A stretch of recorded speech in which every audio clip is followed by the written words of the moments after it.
Bueno, pois vamos xa sen solución de continuidade a segunda das mesas sectoriais que se debruza sobre o asunto dun dos sectores máis chispeantes das industrias culturais, que é o sector audiovisual. E para contarnos un pouco como está a situación no ámbito deste sector, pois contamos cun Dream Team aquí de perspectivas. En primeiro lugar, teño a miña dereita a Felipe Laje, que é produtor audiovisual, dirixe Zeitum Films, ten dirixido bastantes películas. Bueno, producido bastantes películas. E son, ademais, porque iso está ao final, te adianto, son tamén o presidente de AGAPI, que é a Asociación de Produtoras Galegas do Audiovisual. Efectivamente. E, ademais, impartes clases de produción no ECAM, en 2015, o sea, que estás aí na pomada total. Traballando. Efectivamente, tratando de traballar. A miña esquerda temos a Manolo, que, como o seu propio nome indica, pois é... Manolo González, que, bueno, aparte de amigo, obviamente, como vos podedes imaginar, eu creo que todos nos o podemos identificar como a alma viva do que foi o proxecto audiovisual, a política audiovisual durante o goberno bipartito, 2005, e donde fixo un traballo ímprobo, heroico absolutamente, de reconstruir a política audiovisual de subvencións da Xunta, tanto no que eran os contidos das liñas de subvencións, como tamén na dinamización da política audiovisual. O intento contra a interventora. Tamén te peleache coa interventora e mesmo te peleache tamén comigo, joder, polo menos comigo moito non te peleache, pero viñas ali a chorar todas as tardes a ver si caía algo, non? E acórdome que, bueno, que efectivamente, pois moitas das cousas que se diseñaron naquela altura, cando Manolo estaba asesorando, pois siguen hoxe todavía configurando a oferta audiovisual deste país, non? É un consultor, creo que todo o mundo que traballa no audiovisual conta coa súa opinión, sobrevive gracias a unha praza de profesor de Historia nun instituto de Ferrol, e aparte diso, pois, como digo, pois se dedica a súa alma, está sempre pois en todo o que se coce no ámbito do audiovisual. Mais a miña esquerda, pois tamén é un placer contar con Susana de la Sierra. Un placer porque é compañeira da área de Dereito Administrativo, da profesión, é profesora titular na Universidade de Castilla-La Mancha, formada en Cantabria, en universidades estranxeiras, en Alemania, unha administrativista xa de recoñecido prestixio, que ademais foi letrada no Tribunal Supremo e tivo a ocasión de ser directora do ICA entre o 2012 e 2014. Por tanto, pois, precisamente é a persoa que combina, creo que da maneira máis adecuada, esa doble faz de xurista por un lado e por outro, pois, persoa que tivo unha función directiva no ámbito das políticas audiovisuais do conxunto do reino, do Estado. Entón, sin máis, pois, xa lle dou a palabra a Susana, que vai comezar con unha exposición para a partir da cal podamos xa utilizar a Manolo e a Felipe de discutintes do que poda acontecer. Cando queira, Susana. Boas tardes. Muchas gracias, Carlos, por la invitación. Muchas gracias a la Cátedra de Derecho Local, al Consello da Cultura Galega y a la Diputación de Coruña. Enhorabuena, además, por la oportunidad de estas jornadas en un tema que persigue al mundo de la gestión cultural, al mundo de la cultura desde hace tanto tiempo y que a ver si entre todas y entre todos conseguimos centrar, aterrizar y realizar esas propuestas normativas que resultan no solo convenientes, sino indispensables. Yo soy, como indicaba Carlos, profesora titular de Derecho Administrativo, pero entre mis líneas de investigación se encuentra justamente el derecho de la cultura. No es que aterrice en el ICA en el año 2012 sin tener contacto con el sector, sino que desde hace aproximadamente 20 años, desde los últimos años de mi tesis doctoral, que versó sobre una cuestión distinta, sobre la justicia contenciosa administrativa, y de ahí también mi aterrizaje en el Tribunal Supremo durante unos años. Desde hace 20 años aproximadamente me ocupo de una línea de investigación en derecho de la cultura, acceso a la cultura, garantías de acceso a la cultura y, en particular, el sector del cine. Eso me llevó a plasmar algunas reflexiones en una monografía que se publicó en el año 2010, que lleva por título Derecho del cine, Administración cultural y mercado, donde vertí una serie de ideas que, bueno, pues pasadas por el tamiz del tiempo, pasadas por el tamiz también de la gestión pública en los años del ICA, pues he recuperado estos días justamente porque ahí aparecen proyectadas algunas de las ideas que quería trasladar aquí hoy y que han surgido ya en los debates que me han precedido esta mañana. Tengo articulada mi intervención en torno a una serie de conceptos. En primer lugar, quiero abordar el concepto del cine desde el punto de vista jurídico, insistir en que es un concepto complejo y qué consecuencias jurídicas se deducen de todo esto. En segundo lugar, cuál es el derecho del cine, qué problemas presenta. En tercer lugar, quién gestiona las políticas cinematográficas y qué problemas presenta.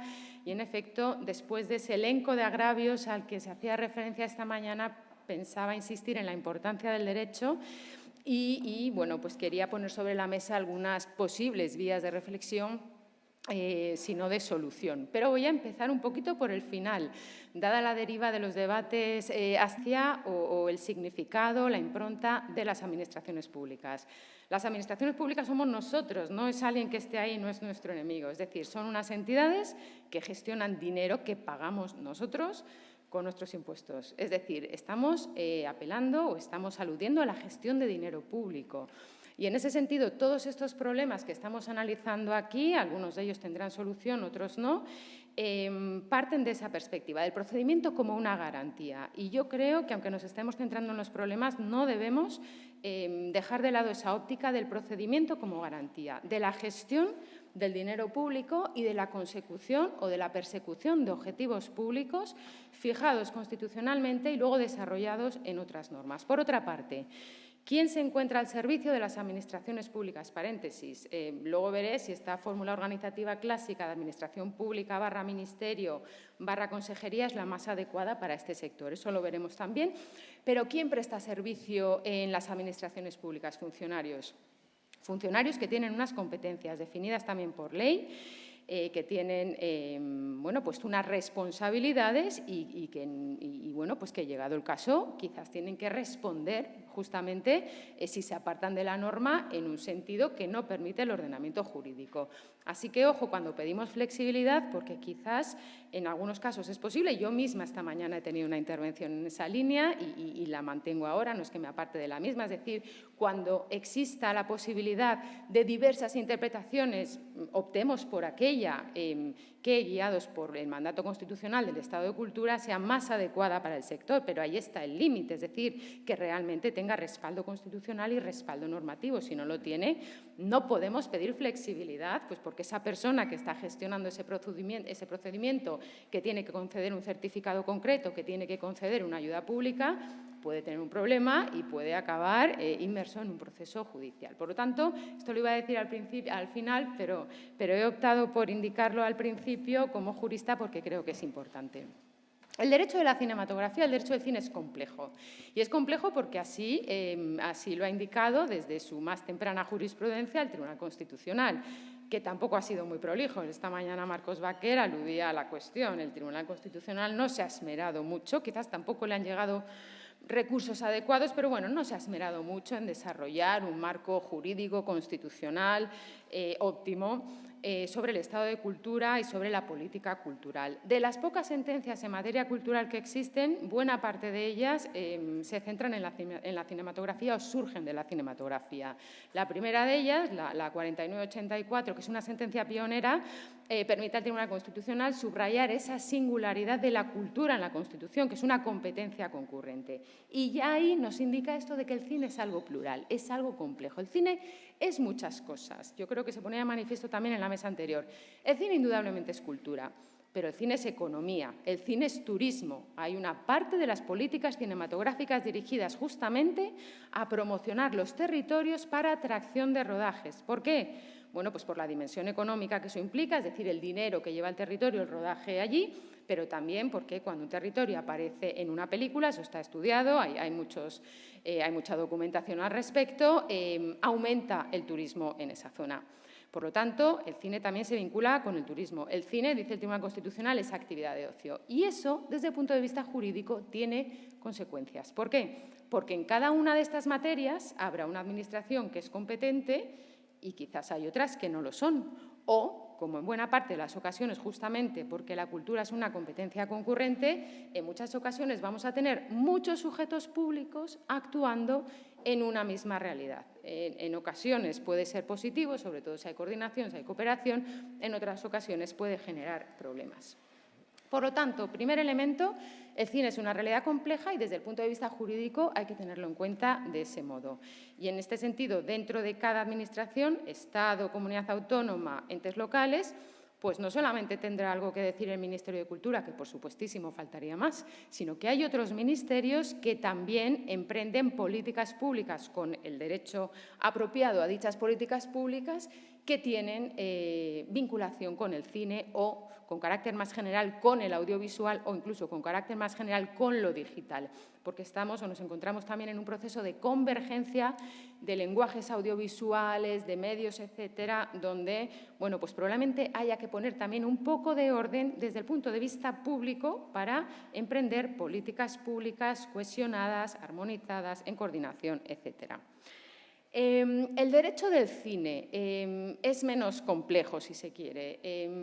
El cine tiene una ley propia, esa es una singularidad en el sector cultural, es el único sector cultural que tiene una ley que regula toda la cadena de valor y no solamente toda la cadena de valor en el sentido económico, sino que incluye objetivos sociales. La Ley del Cine de 2007 es una ley extraordinaria, de una excelente factura técnica, impulsada por el entonces director general del ICA, Fernando Lara, aprobado por todos los grupos políticos en el Parlamento, qué tiempos aquellos, y es una ley que ha permanecido hasta la fecha con alguna leve modificación e insisto, es importante ¿por qué? Porque aborda el cine en el contexto más general del audiovisual, porque recoge los aspectos concernientes a su dimensión económica, sobre todo a las ayudas públicas, que es lo que en general escuchamos en el debate público y es aquello que en general centra cualquier debate o cualquier conversación sobre la materia, pero ofrece las bases jurídicas para la adopción de políticas cinematográficas desde otras ópticas. Por ejemplo,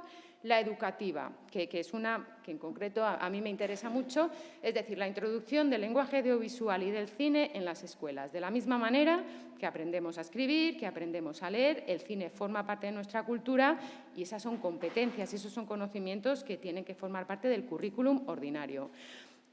La ley del cine se adopta además en el año 2007 en un momento en el que se aprobaron numerosas leyes de una importante dimensión social. El mismo año se aprobó la Ley Orgánica para la Igualdad Efectiva entre Mujeres y Hombres y, de hecho, la ley del cine apuesta decididamente por el principio de igualdad también en el ámbito cinematográfico y eso ha sido desarrollado con posterioridad. Sí que existe una ley del libro, pero regula el sector de manera parcial, por lo tanto, el cine siempre ha tenido esa peculiaridad, singularidad dentro del sector cultural, por la razón que sea, probablemente por su dimensión económica, y tiene un derecho propio. Por lo tanto, esta reivindicación de contar con una normativa adecuada en el cine existe, pero probablemente con menor intensidad que en otros sectores. No olvidemos el marco europeo, al que me referí esta mañana, en el que no me voy a detener ahora por falta de tiempo, pero luego evidentemente podemos debatirlo, y no olvidemos también otras normas que inciden significativamente en el ámbito del cine, aunque sean concernientes a otro sector, en concreto a televisiones y a la provisión de servicios de comunicación audiovisual también pues, por operadores de Internet. Esas competencias en general residen en otro ministerio, pues antiguamente Industria, ahora es el Ministerio de Asuntos Económicos y Transformación Digital. Es importante, ¿por qué? Porque, entre otras cosas, ahí se contiene la obligación de dedicar el 5% de los ingresos de todos estos entes a los que he hecho referencia, es decir, los prestadores de servicios de comunicación audiovisual, al cine, cosa que en España se articula de la siguiente manera. Hay que coproducir o hay que satisfacer la cantidad directamente a la productora correspondiente, es decir, la tele financia la película. Otra alternativa, que en su día se barajó pero no se acordó y que es la que existe en Francia, es que ese 5% se ingrese directamente en el organismo público que gestiona la política cinematográfica, que en este caso sería el ICA. Esto aumentaría el presupuesto del ICA para ayudas públicas de una manera muy significativa, y aquí la producción cinematográfica no estaría en manos de las televisiones que deciden dónde invierten, sino que estaría de nuevo en un organismo público, con criterios públicos, conforme a procedimientos públicos, etc. Por lo tanto, complejidad del cine, menos complejidad del derecho del cine, a pesar de que tiene lagunas y desde luego tiene potencial para ser mejorado. ¿Y quién gestiona todo esto? ¿Quién emprende las políticas cinematográficas en plural? Me gusta subrayar el plural de las políticas cinematográficas. Primero, porque hay muchos actores, y me parece que está muy bien, muchos actores públicos que emprenden políticas cinematográficas. Y en segundo lugar, porque estas políticas cinematográficas, como he indicado antes, son plurales, persiguen objetivos económicos en ocasiones, culturales en ocasiones, educativos en ocasiones, turísticos en ocasiones, etcétera. En España, el organismo que a nivel estatal lleva a cabo, tiene encomendada la política cinematográfica, es el ICA, el Instituto de la Cinematografía y de las Artes Audiovisuales, que es, en términos jurídicos, un organismo autónomo, si bien es mucho menos autónomo de lo que cupiera desear o de lo que nos gustaría, porque lo cierto es que está muy condicionado por el marco general de la Administración Pública, de la Administración General del Estado. Algunas cuestiones en las que esto se pone de manifiesto y que constituyen o pueden constituir un problema, aunque muchas de estas cuestiones que voy a poner sobre la mesa presentan blancos y negros y muchas zonas grises también. En primer lugar, por ejemplo, esa posibilidad de que el 5% de las televisiones se ingresara directamente en el ICA. Pues en principio eso no es posible, porque al pertenecer a la estructura, aunque si alguien me quiere corregir, que me corrija, evidentemente, al pertenecer a la estructura, digamos, básica de la Administración General del Estado, la cuantía que se ingrese va a ir a Hacienda, es decir, por el principio de caja única, y en principio el ICA no puede ser recipiendario de asignaciones específicas como puede ser esta. Otro ejemplo que se ponía en la mesa anterior, es decir, si se diera el hipotético caso, que por desgracia no es nada frecuente, de una película que factura 50 millones o lo que sea, es decir, que ha obtenido unos beneficios como para ser capaz de devolver la subvención, hasta hace poco esa vía no estaba prevista. En la última de las reformas de la normativa de ayudas sí se incorpora esa previsión de, bueno, pues devolver el dinero, o se podría pensar en alternativas como la que existe en Francia de, bueno, pues obligar que entre en una caja que tiene el organismo equivalente francés, que es el CNC, y que luego se tenga que reinvertir en otra película. Pero un sistema de esas características, por este principio de caja única al que me he referido, tampoco sería viable porque los reintegros, o en ese caso esas cuantías que cabría pues sí, también reintegrar al ICA, por el principio de caja única, no permanecerían en el presupuesto del ICA, sino que irían a Hacienda. Luego, en su caso, se haría el reparto correspondiente y, bueno, y si por criterios políticos se considera que eso corresponde al ICA, pues adelante, pero no por el propio funcionamiento del sistema. Otra cuestión, ¿quién trabaja en el ICA? En el ICA, ahora no tengo presentes los datos, pero aproximadamente hay unas 200 personas trabajando. Pensemos que sus competencias son múltiples, no solo las que se nos vienen intuitivamente a la cabeza. Filmoteca Española, por ejemplo, depende del ICA. En su mayor parte son funcionarios, empleados públicos que han accedido a la Administración por el sistema ordinario de oposiciones. Aquí también se podrían abrir varios paréntesis, se podrían sacar varias flechitas. ¿Es este el modelo ideal? Bueno, esto guarda relación con un tema o con un debate más amplio, que es si el modelo español de empleo público es el ideal para una administración contemporánea, que es un debate que en este momento es real. Se ha constituido un grupo de trabajo en el Ministerio de Política Territorial y Función Pública y se está debatiendo pues, si se reforma el sistema de oposiciones, no se reforma, si el empleo público está a la altura de los tiempos. si las competencias de los profesionales que se seleccionan son las adecuadas o no. Aterrizando en el ICA, indudablemente necesitamos funcionarios del perfil tradicional. La gestión de procedimientos tiene que ser llevada a cabo por funcionarios del perfil tradicional. Pero, evidentemente, como probablemente en otros sectores, necesitas especialistas de la materia y eso quizás un modelo tradicional de empleo público no te lo proporciona. Por lo tanto, el modelo de administración tradicional que existe a día de hoy presenta una serie de problemas. Ojo, dije antes, hay pros y contras. El modelo actual de empleo público presenta problemas, pero tampoco podemos dejar de lado que es un modelo que en principio garantiza los principios de mérito y capacidad, que blinda al funcionario pues, frente a determinadas presiones y por eso tiene garantizada la continuidad en el puesto. Es decir, tiene una razón de ser también, pero eso no quita para que presente algunos problemas que convenga poner sobre la mesa. Hay otros entes, otros organismos bueno, que conforman ese panorama jurídico público de gestión de políticas cinematográficas. Me he referido a las administraciones autonómicas y locales. Convendría mencionar también las Film Commissions, a las que yo creo que antes hacía referencia, otros ministerios, por supuesto. Radio Televisión Española, que es una pata esencial en la producción de cine en este país. Empresas públicas, como por ejemplo Acción Cultural Española, que tiene alguna línea de ayudas muy interesante para el sector cultural, en particular también para el cine. Y luego una institución que ha resultado esencial, SGR CREA, la Sociedad de Garantía Recíproca, para avalar préstamos concedidos al sector. Dentro de este marco general, de la complejidad del cine, del marco jurídico que presenta, de la administración tradicional encargada de gestionar esta política, los problemas en el día a día o las cuestiones en el día a día que se presentan son múltiples. Muchas de ellas o muchos de ellos han surgido ya en los debates. Un problema esencial es el presupuesto. En el sector del cine, sobre todo en los últimos años, pues hay una sensación generalizada de que el presupuesto es insuficiente y, desde luego, si lo comparamos con presupuestos de organismos equivalentes en otros estados, en Francia, en Reino Unido, etcétera, pues es una cosa absolutamente disparatada por lo dispar. Otra cuestión, el ICA cuelga del Ministerio de Cultura. En el libro ese que adelantaba antes pasaba revista también a esta circunstancia, ¿no?, de quién cuelga el ICA. En la historia se han sucedido distintos modelos, modelos en los que el Ministerio de Cultura era un único ministerio y en otras ocasiones compartía competencias con otros ministerios como el de Educación, por ejemplo.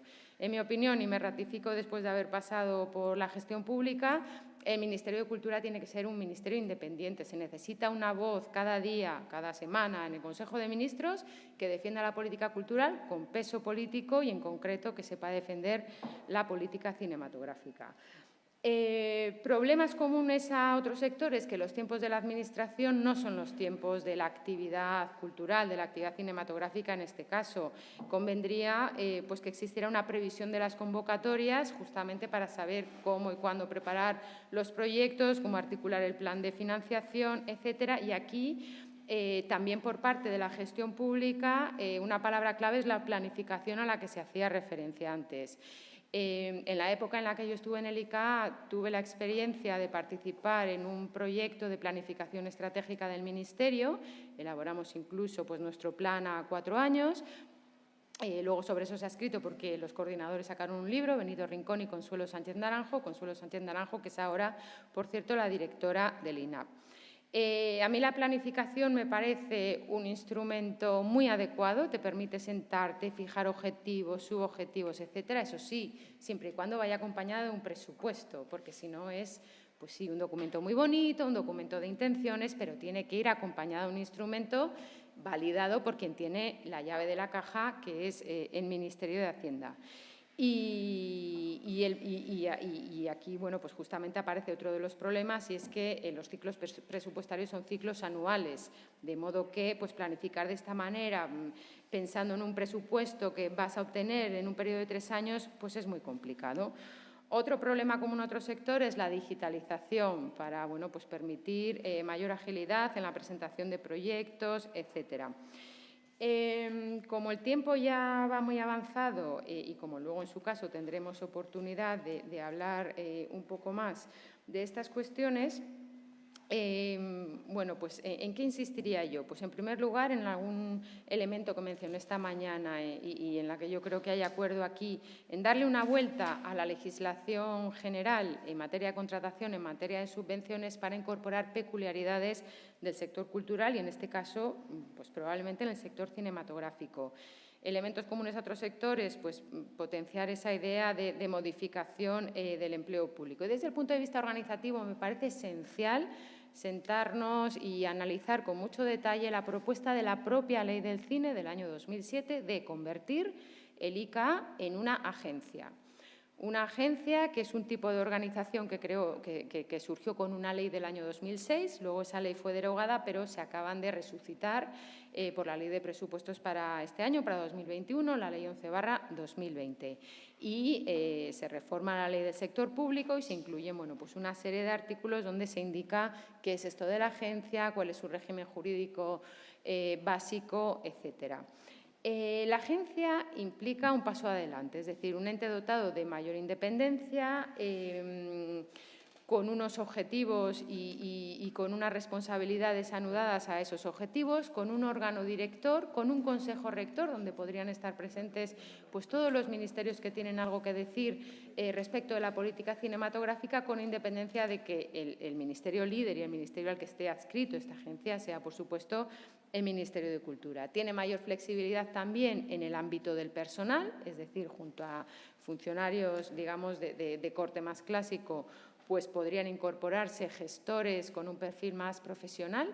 Y este modelo de agencia recuerda bastante al CNC francés al que me he referido y al British Film Institute, que es la institución británica que surge hace unos años después de un proceso de reflexión interna también, en el que se planteaban estas cuestiones. Y yo no recuerdo quién mencionaba en la mesa anterior el hecho de que en el Reino Unido muchos gestores públicos tienen una formación en Bellas Artes, en Humanidades. Pues efectivamente en el British Film Council hay una pluralidad de perfiles, lógicamente juristas también, pero hay muchas personas que proceden de las Humanidades, de las Bellas Artes, etcétera. Y con esto me quedo y muchas gracias, Carlos. Pues moitas gracias, Susana. Agora é o turno de Manolo. Bueno, moitas cosas que podía decir están xa comentadas. Bueno, en principio, moitas gracias, Carlos, por este embolado e isto, e por ter a ocasión de vir a Santiago, que xa facía moito tempo que non viña. Tiño unha excusa para ir por aquí a dar unha volta. Bueno, respecto do que acaba de decir Susana, por exemplo, da xencia, que comparto plenamente, iso é justamente unha das decisións que podían realmente axudar a eliminar algunhas das eivas que ten, por exemplo, o sector do cinema, o sector do audiovisual, desde o punto de vista burocrático-administrativo. É dicir, bueno, unha xencia permitiría reservar diñeiro dun ano mellor dun ano para outro, ter un fondo onde se poda recibir inversión privada, permitiría unha flexibilidade enorme no regulamento.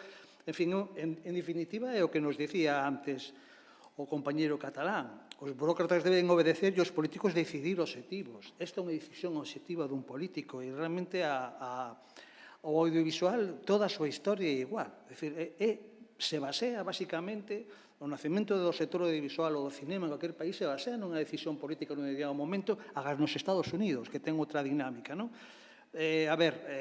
Se collemos a noso amigo Fidel Castro con Che Guevara, con Ernesto Guevara, con García Espinosa e Titón en La Habana e tal cual vos lo conto, coas chaves do edificio do actual ICAI dicindo, bueno, chico, aquí tenéis las llaves deste edificio, todo para vosotros, hacer cine para a revolución. É unha decisión política que marca o comezo do ICA e do cinema cubano durante os primeiros 10 anos.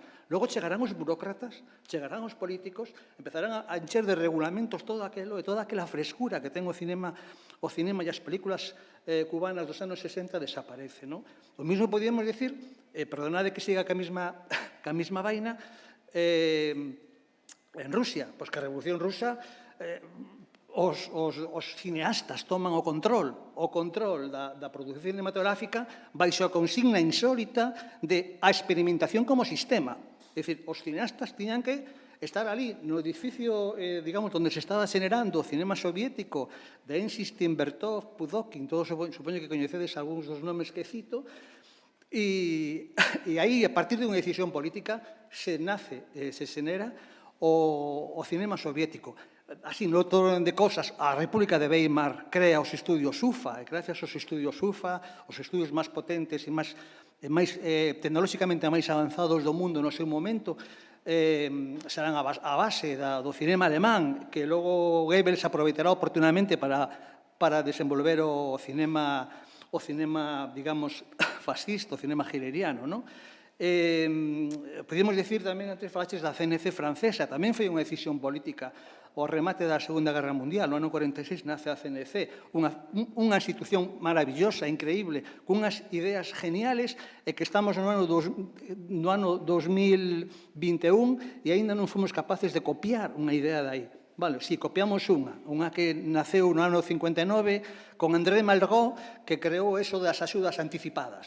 Isto que todo o mundo fai agora en todo o mundo, pois eso as creou, digamos, o André Malraux no ano 59, e a partir de aí todos os estados europeos foron copiando, mesmo tamén o español, nos anos 60, gracias ás axudas de García Escudero, nace o cinema español. E así podíamos estar desenvolvendo, porque non vos quero aburrir, de como, digamos, o poder político ou como as decisións políticas xeneran, digamos, os espazos onde se crean películas. Películas, digamos, películas artísticas, non películas mercancía, vale? Estamos a falar de películas de verdade, o sea, por así decirlo, García Escudero foi o que puxo en marcha, García Escudero, André Malraux, gracias ás axudas de André Malraux, empezou a Nouvelle Vague francesa, Truffaut, Godard, en fin, todos aqueles grandes cineastas franceses. Películas, aqueles que devolveron ao cinema, todos os exemplos que vos puxen así son, que devolveron ao cinema a, digamos, ese concepto de experiencia vital, de sensación, digamos, de comunicar un mundo donde o espectador, digamos, pensaba, reflexionaba e saía do cine conmocionado, non? Oxe sai aburrido, porque oxe non lle gusta casi ninguén esas películas, pero hubo un tempo no que a todos nos gustaban, aos que fomos novos e vivimos de ese cine tamén, non? Pois o mismo podíamos decir do modelo dos últimos anos digamos, da política audiovisual ou cinematográfica española. A lei mirou, puxo aquí as axudas anticipadas, se saliu un tipo de cine, o decreto Semprún puxo non sei se sabedes, bueno, as axudas a amortización de películas, despois chegou a nosa amiga Susana, intentou cas reduccións fiscais, intentou, pero non conseguiches que o poder político te dixera que sí. ¿No? Yo me equivoco, pero me meto donde non me chaman. Eso era así, pero había más. Había más. Bueno, pues eso suele suceder. Pero, en fin, sempre é así. Para mí sempre é así. Por lo tanto, sempre é posible o cambio. É posible e hai que buscar, en todo caso, os elementos así que nos permitan entender como poder, realmente acadar, por lo menos, algún tipo de objetivo, non? Pasei de tempo, non? Vale. Entón, vale, gracias. Entón, se aplicamos eso a Galicia, só por rematar así co punto histórico, xa che paso a ti e logo pasamos ao presente, se facemos un flashback que vamos a Galicia do ano 2000, non sei se vos acordades que houve aquí unha cousa que se chamou Lei de Audiovisual de Galicia, que o mismo que falou Susana, perdón, foi unha lei aprobada por todos os grupos parlamentarios BNG, PSOE e PP xuntos. Non sei se os acordades de eso, que eso tamén pasou aquí, vale, no ano 99. Esa lei foi unha idea, parte sae dunha idea de don Manuel Fraga, vale, don Manuel Fraga, todos acordades quen é, don Manuel, instigado por un señor chamado Pérez Varela, pois creía firmemente, ou tiña na cabeza eso de que a audiovisual era unha política transversal, debía ser unha política transversal, que é así. No audiovisual entra non solamente o cultura, sino entra traballo, entra educación, entra, bueno, en fin, por suposto, economía, facenda, todos esos organismos son audiovisual. E convoca unha xuntanza insólita, penso eu que no Estado español, onde está Fraga con 5 conselleiros, conselleiro de Educación, conselleiro de Cultura, conselleiro de tal, eu son testigo dese día. Estou falando porque eu estaba ali. Entón, estaban así todos, e presentándose ante Agapi, sabes, cando está na asociación que está así. E entón dixo Manuel, Aquí, isto do cine e audiovisual, a mí me interesa moito. Quero que todos vostedes traballen neste asunto. E quero que todos vostedes me traigan propostas para desenvolver o audiovisual. Eso é o equivalente ao que decía de Fidel Castro que a Chávez novedade. Exactamente igual. Non vexo ninguna diferencia. Foi ministro de propaganda. Sí, pero bueno, era o presidente da Xunta, pero era o presidente da Xunta aquí, neste caso. Vale. E entón, ao cabo de un ano, saiu este asunto da lei audiovisual. A lei audiovisual, viña a decir, era audiovisual é moi bonito é, audiovisual é moi bonito e fermoso é. Viña a decir iso, non viña a decir nada. Por eso se aprobou por unanimidade. Aí se quedou.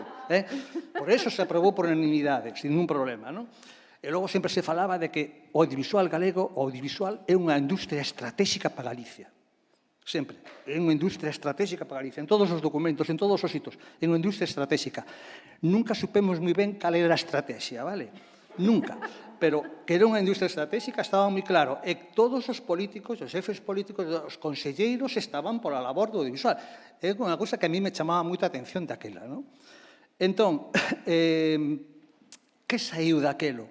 Pois daquelo que saía eran o que saiu desa normativa, dese conxunto, dese dispositivo legislativo de convocatorias de subvención, etcétera, etcétera, do comenzo do século XX, saiu unha serie de películas nos que Galicia era a coproducción, tiñan participacións minoritarias, donde as películas todas eran en castelán, porque non se estimulaba por ningún lado as películas en galego, donde os actores principales sempre eran de Madrid, e os de aquí facíamos de fregaplatos ou de camareiros, os actores tan maravillosos que están aí, pois empezaron todos facendo de camareiros nas pelis, nesas coproduccións minoritarias, e donde o discurso estaba máis dos produtores e non dos directores. Todos os únicos directores galegos que podían facer unha película eran os que tiñan máis de 50 anos.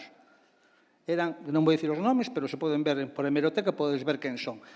E do resto, o que estamos a producir cun aparato legislativo que estaba máis ou menos ben armado, que todos os interventores pasarían como perfecto, como moi bons, sin ningún tipo de obstáculo, o resultado que daban eran ese tipo de filmes, ese tipo de produción audiovisual que hoxe non resiste, que non resiste o paso do tempo. Ninguna desas películas foi éxito de taquilla, ninguna desas películas, salvo unha ou dúas, tivo algún tipo de reconocimiento en festivais.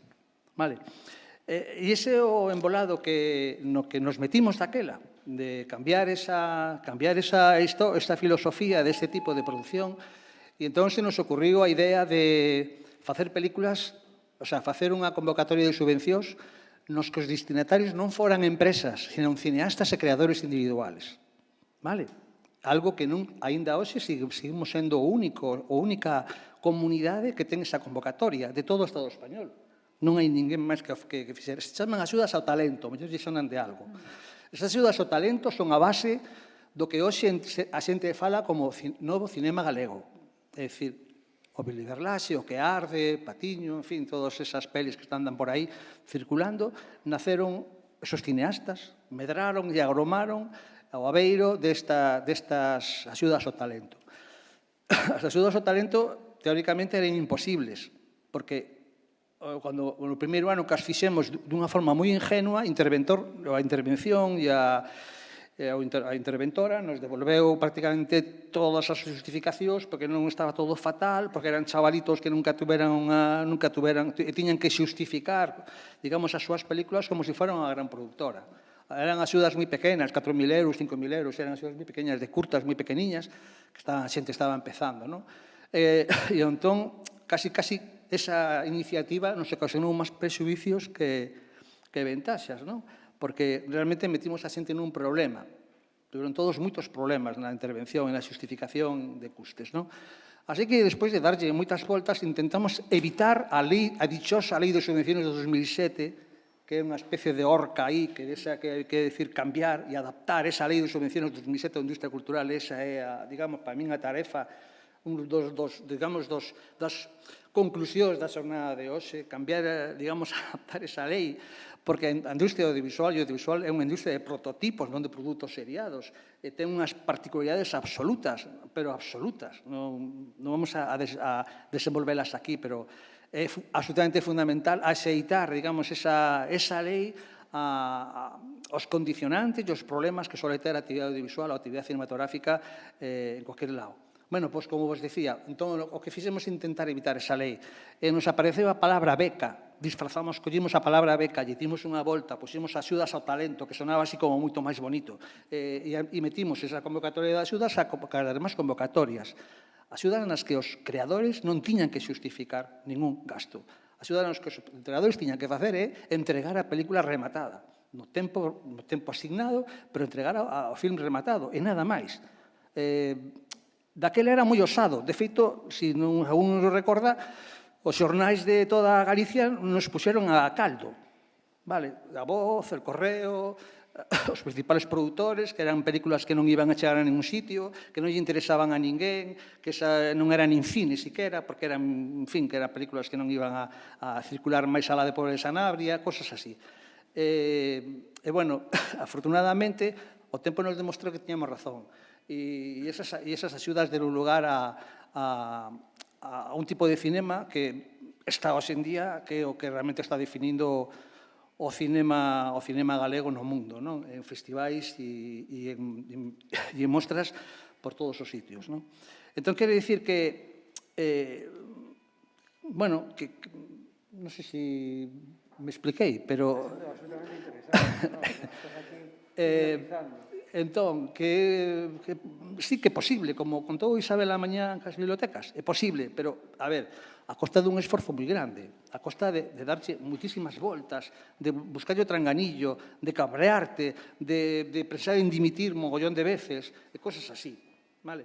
Porque non debe ser, e non debía ser así, debía, por lo menos, debía as entidades que se encargan desa exposición audiovisual debían ter a suficiente flexibilidade e capacidade de iniciativa como para poder innovar e cambiar e probar, porque tamén iso forma parte digamos, do conocemento científico, o da proba e o ensaio e error, que tamén debe de ser.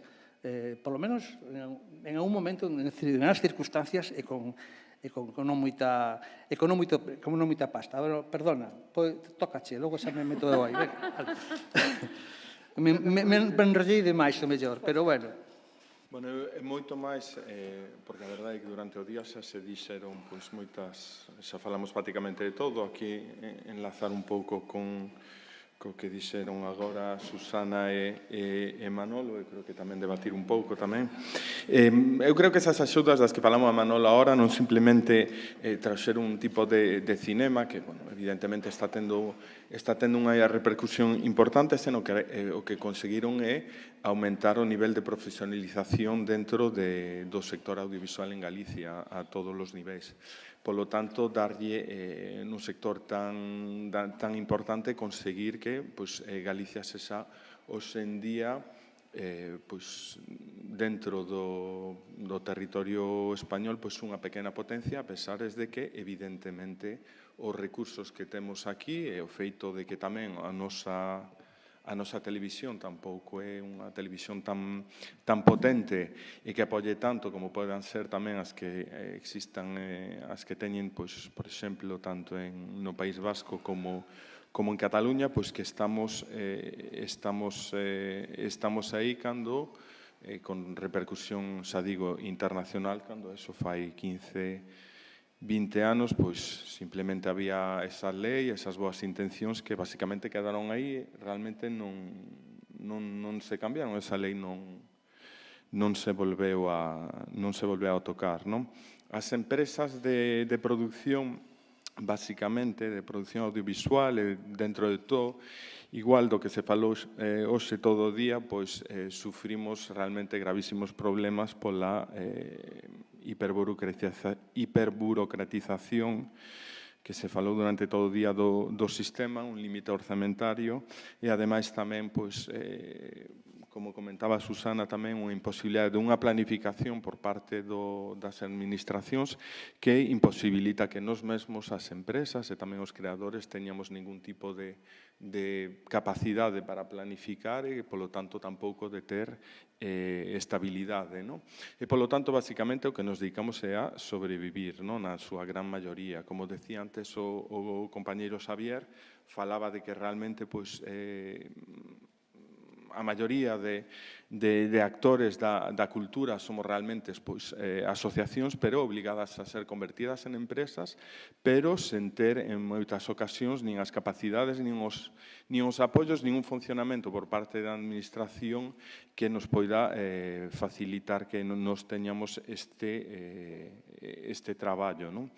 A gran pregunta é a pregunta que nos facemos todos, porque máis aló, pois, bueno, evidentemente, pois, discutimos que se é culpa dos interventores, se non, se sí, bueno, eu creo que a intervención antes da compañeira foi brillante, non? Onde levou o tema a un tema realmente político, non? E que, a parte mínimas excepcións, estamos nun país onde os políticos, xa non vou falar de un partido, dun lado ou de outro, en xeral, excepto, novamente, mínimas excepcións, non lles importa para nada a cultura e, polo tanto, non existe un desarrollo nin de leis, nin de políticas culturais e, polo tanto, o que estamos, o sea, lle podemos dar 50.000 voltas, podemos estar xuntándonos, facendo terapia de grupo en días así ou pelexándonos ao revés, pero que realmente, se non desde arriba non suceden estes cambios, nós non podemos facer nada. Evidentemente, nós temos que ser os provocadores de que eses cambios sucedan, pero realmente non estamos atopando o camiño e creo que realmente o que deberíamos o estamos facendo, non? Pero que o que realmente onde deberíamos de centrar o debate, non? Como chegar a eses cambios, porque se hai un sistema que realmente, se nos paramos a mirar aquí, o que podemos casi pensar é que somos parvos realmente, porque é un sistema que non nos funciona nin a nós, nin a administración, non? E, polo tanto, por que non traballamos en cambiálo, non? Eso é, pois, basicamente a miña reflexión, non? Pois, bueno, porque non existe un marco específico, todas as cousas que se dixeron este día, porque non se traballa nelas, ou xa non porque non se traballa nelas, senón que estamos agardando para facelo, non? Moi ben. Bueno, pois estas son as intervencións iniciais dos membros da mesa, que xa centraron un pouco pois cales poden ser os marcos do debate, non? A partir deste momento pois abrimos tamén unha quenda aberta de intervencións, esperamos que haxa unha intervención do chat que anime o debate, ou se por suposto se queredes facer unha cuestión. Xavier, o micro.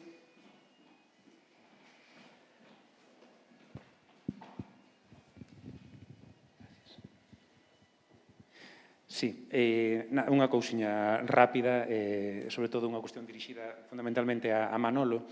Eu estou moi de acordo con esta reflexión que se facía de que, digamos, a orientación das políticas culturais o desenvolvemento que poden ter é unha decisión fundamentalmente política que ten visos de máis ou menos desenvolvemento en función da decisión e da vontade política que se lle poña, non? Evidentemente, sempre vai haber pois, moitos atrancos, moitos paus nas rodas, moitas dificultades, moitos condicionantes, pero Manolo puxo unha serie de exemplos e un deles é tamén a propia Axencia Audiovisual Galega, non? Anda que o propio Manolo foi director naqueles anos. A min gustaríame que Manolo pudera desenvolver e contarnos na medida en que queira e poida un pouco conceptualmente os obxectivos e a natureza que tiña a propia axencia por unha cuestión. Porque eu creo que é moi curioso que o traballo que hoxe é plenamente recoñecido en Galiza e fora, non sei se foron 3 anos, 4 anos, todo o que se fixo naquele momento, todo o que xurde a partir da Axencia Audiovisual Galega, é unha experiencia que despois non ten continuidade, é unha experiencia, ademais, que se dá no marco dun goberno bipartito, donde a política audiovisual, lembremos que estaba repartida. Non había un organismo que unificase a política audiovisual. Había unha parte do goberno que tiña unha parte da política audiovisual e outra parte do goberno que tiña outra parte da política audiovisual. Gustaríame que Manolo pudese explicar un pouquiño dentro o porqué desa situación, dese contexto, e cal é a aposta que despois, curiosamente, non ten continuidade nin en Galiza, nin fora, polo que eu ata onde eu sei, pero que, en cambio, é unánimemente recoñecida como innovadora, de éxito e demais, non? Me levaría moito tempo, teño que ser moi breve na resposta, pero A ver, basicamente, era moi faciliño triunfar, porque o que había era horrible, e que o que había era patético. Non ten ningún mérito, ten un poquinho de mérito, pero non moito mérito. E que, de verdade, mirade nas hemerotecas, os que vivimos esa época e os que vivimos como foi os primeiros 5 anos do século XXI no tema audiovisual era absolutamente caciquil. Como decía un empresario moi conocido do audiovisual, decía, a política audiovisual debía de ser que nos den a pasta os empresarios que non se sabe xa facemos a política audiovisual. Era a idea. A idea era que a Xunta fora unha máquina de repartir pasta, pero sin política alguna, nada máis, repartir diñeiro, toma como as cartas, como xogar as cartas, me tocou, non me tocou, e logo moitos xogaban cas cartas marcadas, porque todo estaba máis ou menos medio dado, as comisións sempre eran as mismas, non había unha sola muller en ninguna comisión de ningún lado, por exemplo, ahora que se pode falar e decir, en fin, era moi desastroso, entón era moi faciliño triunfar. Entón, nós o que fixemos, basicamente, tiñamos unha serie de principios que os enunciamos, que eran principio de igualdade de oportunidades, transparencia na xestión, fundamental, fixemos unha web, os produtores nos acusaron de ser demasiado transparentes, que me parece xa o máximo, teño eso grabado na cabeza, de ser demasiado transparentes, porque puxemos todas as axudas que deu a Xunta na súa historia ao longo do tempo unha tras unha. E claro, sumabas, e había un empresario que levaba 3.000 millóns de pesetas, de pesetas, non de euros, de pesetas, pero 3.000 millóns de pesetas levou nos anos 90 e principio do 2000, non? Entón, era moi cantoso, pero transparencia, non? Dixemos, vamos a poñelo público, que a xente se entere de como foi isto e como facemos nós. Todo estaba aí. Logo apostamos por facer unha serie de liñas que fortaleceran o tecido profesional e empresarial galego. A ver, as empresas galegas tiñen que ser prioritarias. E para iso tiñamos o sistema de puntos de Europa, que gracias a Europa, que atendemente tocou os cambios normativos que nos fixo Europa, con sistema de puntos que nos permitía implementar e subir, digamos, a participación galega e das empresas galegas. O talento e a innovación tecnolóxica, fundamental. O talento, porque as axudas ao talento, que non sei se te estou contestando, non, pero non sei. E a innovación tecnolóxica, porque, por exemplo, teñamos unhas axudas a videoxogos e a contidos digitales, que eran, super innovador, que estos agora quitaron, o Gadica actual xa non está, pero eran moi innovadores para o seu tempo, non? Apostar por os contidos digitales e os videoxogos no 2006, non? E logo, eso, a emerxencia do audiovisual con identidade, con mirada propia, o cinema con mirada, o cinema de autor, porque non? Recuperar o documental de creación, que estaba desaparecido, recuperar a videoarte, que estaba desaparecido, toda esa serie de xéneros e subxéneros superinteresantes da creación audiovisual e que estaban caput, non existía, porque só existía o cinema industrial, ese que dixemos que non ganaba un premio en ningún festival e que non lle gustaba a ninguén nas salas de cine, non? E logo, por último, establecer liñas de sinerxias cas industrias culturais. Nos interesaba moito que se adaptaran obras literarias galegas ou que hubiera sinerxia con músicos, con cineastas, con pintores, estábamos neso cando... E logo, o que sí é certo é que as axudas da Gadica actuales, as miras, son prácticamente as mesmas daquela época. Están metamorfaseadas, cambiadas, algunhas deturpadas, con pequenos cambios normativos, pero basicamente as liñas son as mesmas. As axudas ao talento están aí. Non son exactamente as mesmas, hai moitos cambios, pero as axudas ao talento como estrutura están aí. Ainda están. A de Longas, perdona que te interrumpa, Manolo, a de Longas foi moi modificada e, de feito, perdeu realmente a súa esencia, non? Sí, as Longas sí. Que fose unha encarga a un creador ou un equipo, non? E que volvese, que se centrase na película que non... Sí, xa dixen, están moi deturpadas, moi cambiadas, pero bueno, están aí, máis ou menos. Perdona. Sí.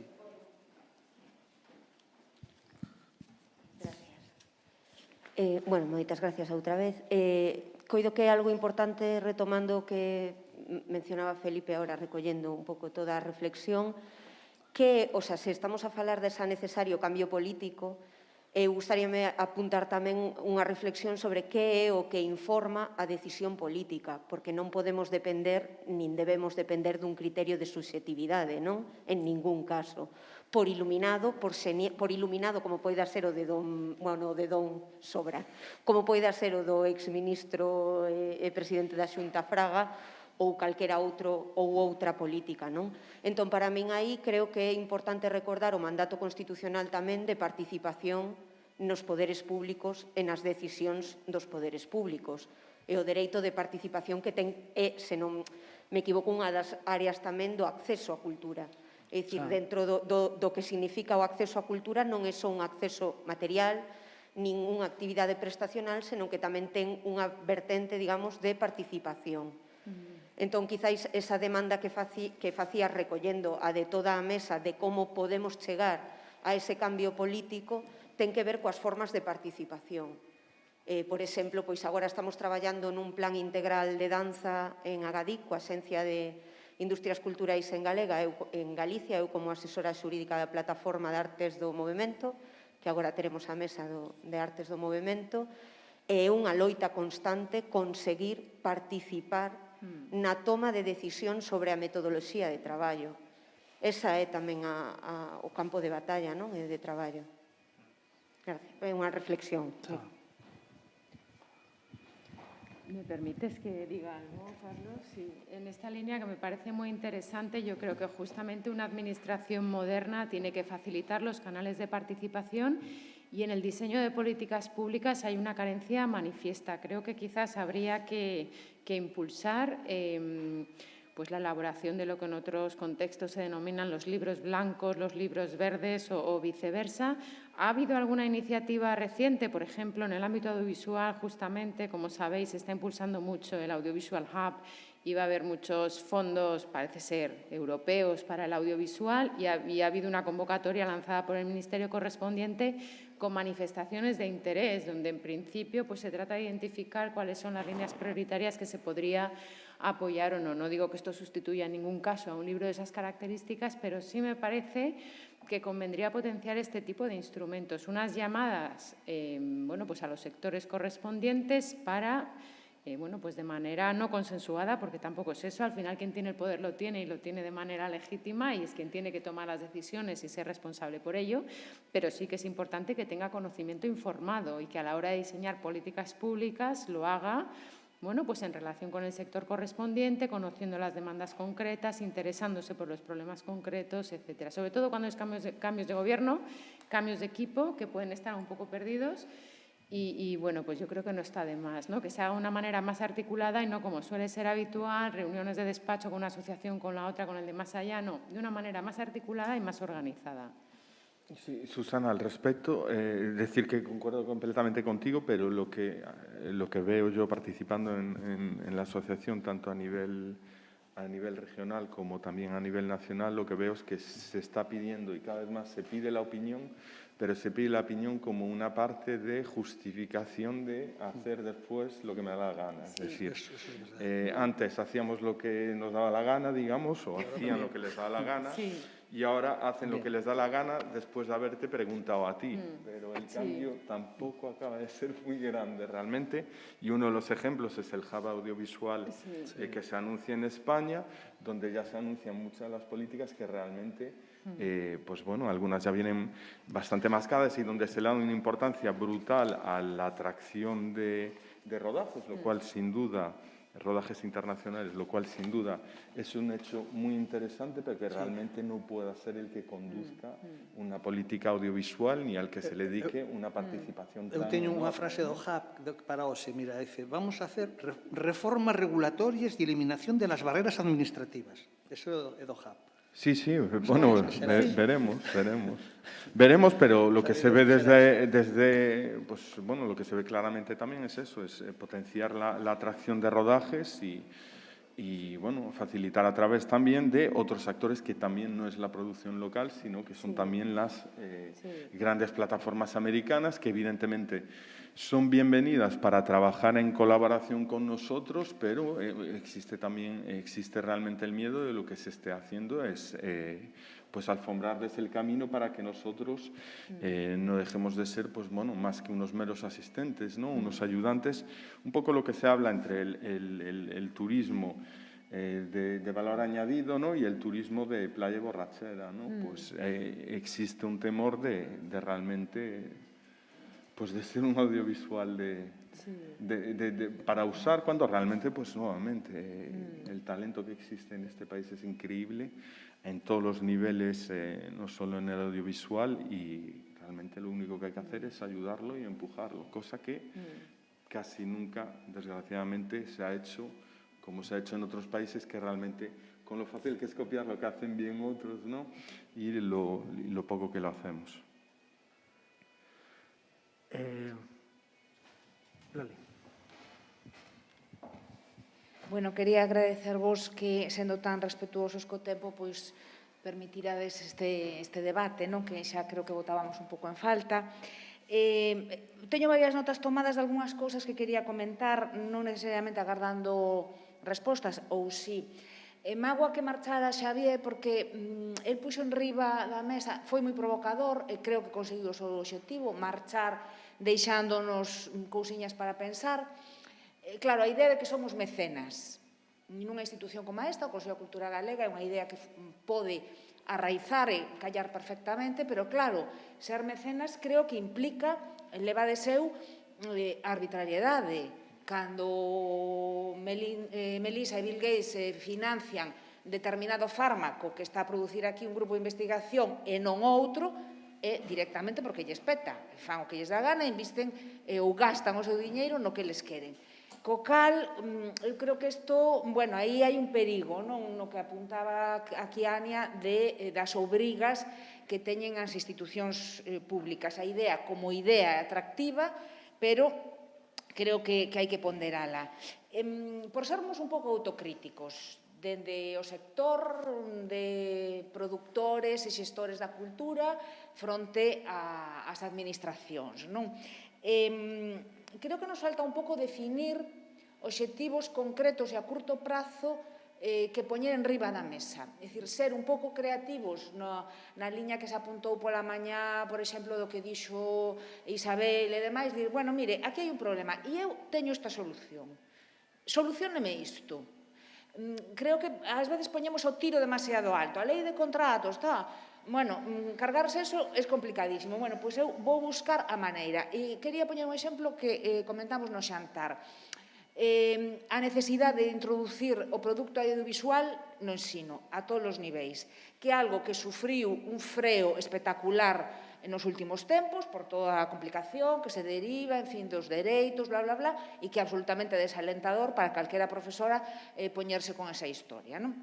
Bueno, creo que aí hai, polas cousas que se comentaron, solucións alternativas que están funcionando noutros países e que nós, desde as nosas asociacións, etc., deberíamos empezar a poñer en riba da mesa e reivindicar. Entón, igual, non consigo cambiar a lei de audiovisual, pero si consigo resolver co Ministerio de Educación ou co Consello de Educación ou con quen sexa a xestión do audiovisual no ensino.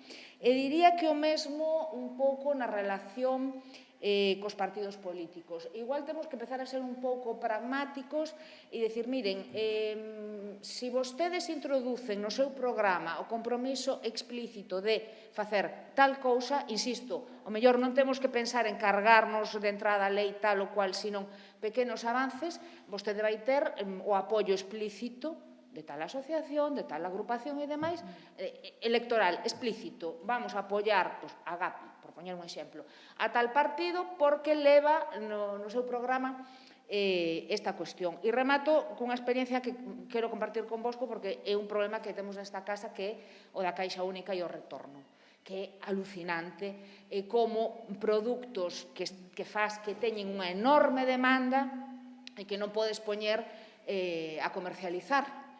E se dan situacións paradóxicas, como nos sucedeu aí relativamente pouco cunha banda deseñada que encargamos a unhas artistas sobre a historia de Elisa e Marcela, non sei se coñecedes, as dúas mulleres da Coruña que casaron burlando a igrexa e demais, e que funcionou tan ben que mesmo librerías especializadas en cómics nos pedían, por favor, mandádenos, porque a nosa clientela non las pide, e tiñamos que agasallarlles esas librerías un pouco tamén en recoñecemento ao seu labor cultural. Aí vos van 25 exemplares para que vos agasalledes os vosos clientes. E eu pregúntome, igual non nos vamos a cargar a Caixa Única, porque seguramente un principio que ten que ver, bueno, pois, co Estado de Dereito, en fin, pero igual, pois, algo tan sinxelo como dicir, Consello da Cultura Galega, que ten un orzamento que aproba todos os anos o Parlamento, pois igual unha porcentaxe dun determinado capítulo pode estar vencellada, e estou tirando pedras contra o meu pentellado, en certa maneira, digamos, pois, a saída e a demanda que teñan eses produtos comerciais. Por poñer unha solución absolutamente improvisada. Insistir un pouco no que ia. Eu creo que a responsabilidade de elaborar solucións creativas está en nós. E creo que aí nos estamos quedando un pouco curtos, todo o sector. Estamos vivos, o sea, creativos somos e ben rato, quero decir, con realmente cas trabas que existen e co pouquiño apoio que hai e as cousas que se fan novamente tanto en Galicia como en España a nivel cultural, me parece que hai moitísima realmente creatividade.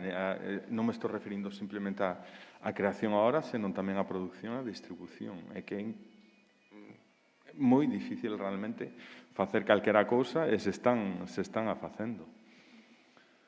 Sí, se me permites, para contestarte, que a mí o tema do ensino é unha teima referencial da miña cabeza. Podo contar unha pequena anécdota, moi pequeniña, pero que me aconteceu. Eu mantiña un canal que se chama Clip Historia. A mellor algún de vos coñeceu ese canle. Tiña en torno a 25 millóns de reproduccións e tiña uns 15.000 suscriptores de todo o mundo. Era sobre historia de España. Vale? E entón aí estaban clipeadas 850 películas, clipeadas trocitos moi pequeniños, moi significativos, en torno a 1.800 clips.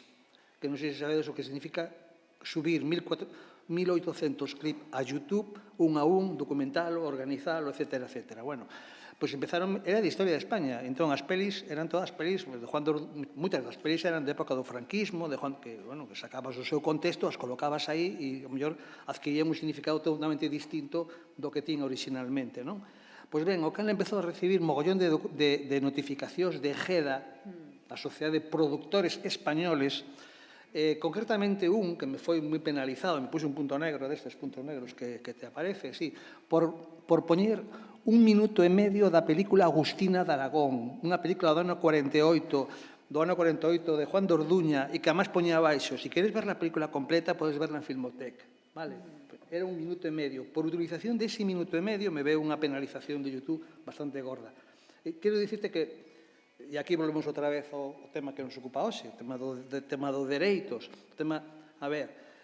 Mentras a administración non entenda que hai determinados dereitos como un dereito de cita, este é un dereito de cita, claro, como se poñemos nos libros de texto poemas de Rosalía ou poemas de Xela Arias ou trocitos de novelas e podemos utilizalos na clase, pois igual deberíamos de poder utilizar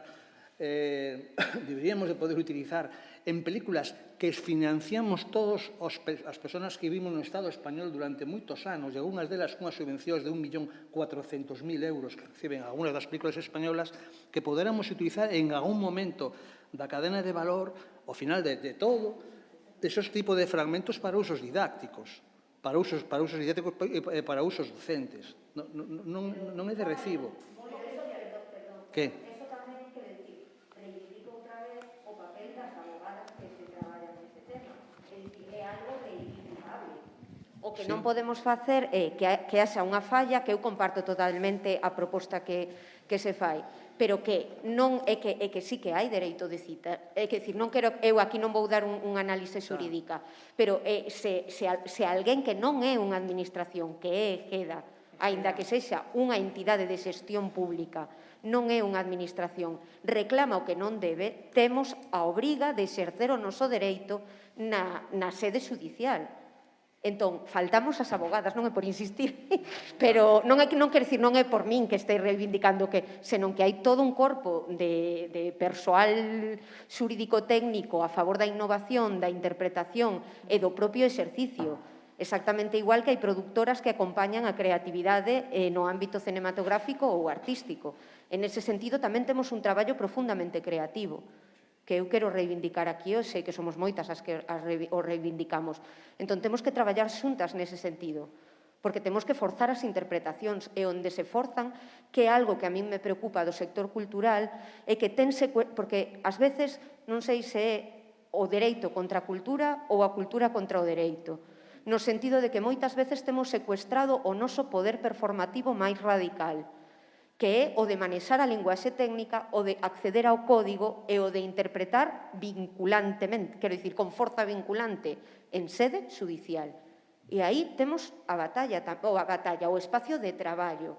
Identificamos o contencioso administrativo ou a xusticia ou a administración de xusticia como un ámbito únicamente de conflicto cando é un ámbito de interpretación, de protección e de garantía, coas súas eivas como todos os demais, non? Entón, nese sentido, creo que debemos facer tamén, comparto a autocrítica, e educarnos a nos mesmas en quizáis esa sexa xa unha canle de participación nos poderes públicos e de forzar as políticas na interpretación. ¿No? Sí, ¿puedo decir algo? Rápidamente. Sí, muy rápido.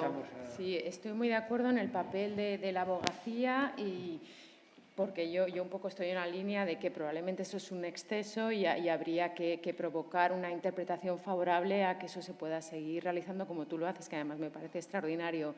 Hablamos en general en el sector cultural de conflictos de poca cuantía, en las que en muchas ocasiones no compensa ir a los tribunales. Aquí está Patricia Gabeiras, que ha intervenido antes. Patricia tiene un despacho de abogados, es socia directora del despacho y allí en el despacho están promoviendo mucho la idea de mediación cultural, que a mí me gustaría traer aquí porque yo creo que podría ser una línea de trabajo muy interesante, justamente porque por la cuantía muchas veces no compensa ir a los tribunales y, sin embargo, un buen sistema de mediación cultural puede ser una solución adecuada.